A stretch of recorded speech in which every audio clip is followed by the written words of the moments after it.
तो गाइस अगर आपके पास जियो पेमेंट बैंक का अकाउंट है और आप अकाउंट के चार्जेस के बारे में जानना चाहते हैं कि जियो पेमेंट बैंक हमारे अकाउंट पर क्या क्या चार्जेस लगाता है, तो ये वीडियो खास करके आपके लिए, क्योंकि इस वीडियो में हम जानेंगे कि जियो पेमेंट बैंक की जीरो बैलेंस सेविंग अकाउंट पर बैंक हमसे क्या क्या चार्जेस वसूलता है। क्योंकि अकाउंट तो जीरो बैलेंस है, लेकिन उसके अंदर भी बहुत सारे चार्जेस होते हैं जिनके बारे में अक्सर लोगों को पता ही नहीं होता है, लेकिन जब चार्जेस कटते हैं तब मालूम चलता है। तो आपको ये जानकारी पहले से ही होना चाहिए। चलिए स्टार्ट करते हैं वीडियो को, समझते हैं सारा प्रोसेस विस्तार से। नमस्कार, मेरा नाम मनीष प्रजापति, आप सभी एक बार फिर से वेलकम एक न्यू वीडियो में। चैनल पर अगर आप पहली बार आए सब्सक्राइब कर देना, वीडियो पसंद आता है तो एक लाइक जरूर कर देना। तो गाइस अभी मैं आ चुका हूं जियो पेमेंट बैंक की ऑफिशियल वेबसाइट पर, आप यहां पर देख सकते हैं। अब जियो पेमेंट बैंक में बेसिकली आपको दो तीन प्रकार के अकाउंट मिलते हैं। पहला मिलता है यहां पर आपको लिमिटेड केवाईसी अकाउंट, दूसरा मिलता है फुल केवाईसी अकाउंट और एक मिलता है यहां पर जियो डिजिटल सैलरी अकाउंट। तो ये सैलरी अकाउंट और लिमिटेड केवाईसी वाला अकाउंट तो बहुत सारे लोग यूज नहीं करते।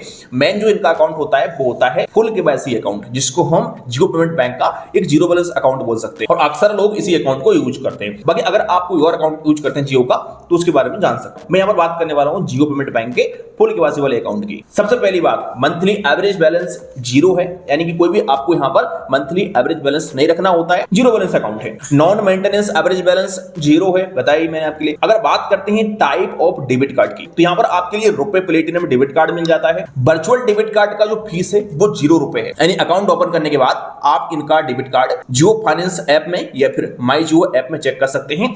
जो कि वर्चुअल डेबिट कार्ड रहता है, उससे आप कैश विड्रॉल नहीं कर सकते हैं, बाकी सारे काम हो जाते हैं। आप ऑनलाइन यूज कर सकते हैं, यूपीआई चालू कर सकते हैं, तो वर्चुअल डेबिट कार्ड से वो सब हो जाता है। तो वर्चुअल डेबिट कार्ड का ना बैंक आपसे कोई चार्जेस नहीं लेता है, फ्री ऑफ कॉस्ट आपको मिल जाता है। अगर बात करते हैं फिजिकल डेबिट कार्ड की, कि अगर किसी व्यक्ति को अकाउंट खुलवाने के बाद कैश विड्रॉल करने की जरूरत पड़ती है तो फिजिकल डेबिट कार्ड भी ऑर्डर कर सकता है। अब जियो पेमेंट बैंक में आप अपना फिजिकल डेबिट कार्ड भी ऑर्डर कर सकते हैं। पहले ऑप्शन नहीं था, लेकिन हाँ अब आ चुका है। मैंने इस पर अलग से वीडियो बनाया, तो आपको देख लेना। तो अगर आप जियो पेमेंट बैंक के अकाउंट का फिजिकल डेबिट कार्ड ऑर्डर करते हैं तो बैंक यहां पर आपसे ₹300 का चार्जेस लेता है। ये इसका इशू फीस है, यानी बैंक आपको डेबिट कार्ड इशू करके देगा तो ₹300 लेगा।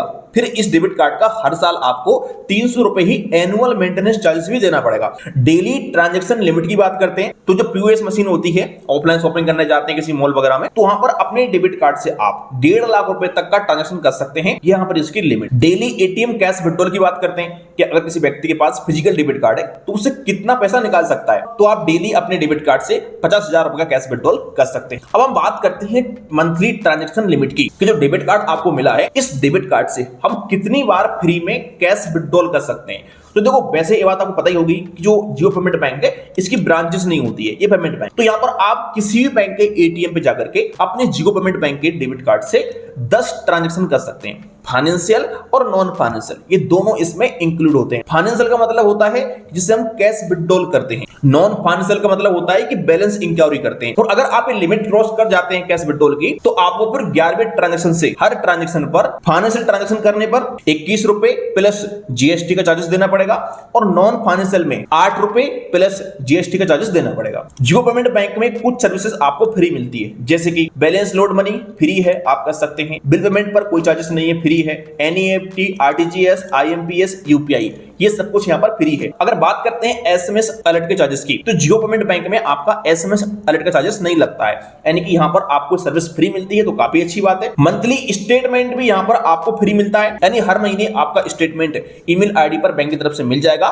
जो कि आप पीडीएफ में चेक कर सकते हैं। और अगर कोई मांगता है स्टेटमेंट तो वो भी यहाँ पर आप दे सकते हैं। अगर आप अपना फिजिकल स्टेटमेंट ऑर्डर करते हैं बैंक को कॉल करके या मेल करके, तो कोरियर से स्टेटमेंट फिर आपके घर पे आता है, तो बैंक यहां पर फिर आपसे उसका ₹75 प्लस जीएसटी का चार्जेस लगाता है। नॉमिनी की फैसिलिटी अवेलेबल है, फ्री ऑफ कॉस्ट आप ऐड कर सकते हैं इनके मोबाइल बैंकिंग ऐप से या अकाउंट ओपन करते समय। स्विफ्ट फैसिलिटी भी यहां पर अवेलेबल है। इंटरेस्ट आपको 3.5% पर एनम मिलता है, जो कि हर क्वार्टर में आपको आपके बैंक अकाउंट में मिल जाता है। अगर बात करता हूं मैं एईपीएस चार्जेस की, आधार इनेबल पेमेंट सिस्टम, काफी सारे लोग ग्रामीण क्षेत्र में भी जियो पेमेंट बैंक का अकाउंट यूज करते हैं, तो उनके लिए सर्विस काफी काम की होती है। यानी आधार कार्ड से अगर पैसा निकालते हैं आप, तो यहां पर कोई चार्जेस नहीं है, जबकि एयरटेल पेमेंट बैंक वाले इसका भी आपसे चार्जेस लेते हैं। तो अगर आप जियो पेमेंट बैंक का जीरो बैलेंस अकाउंट यूज करते हैं तो आपके लिए सारे चार्जेस पता होना चाहिए। अगर आपको वीडियो पसंद आया लाइक करेगा। चलिए मिलते हैं किसी नेक्स्ट वीडियो में।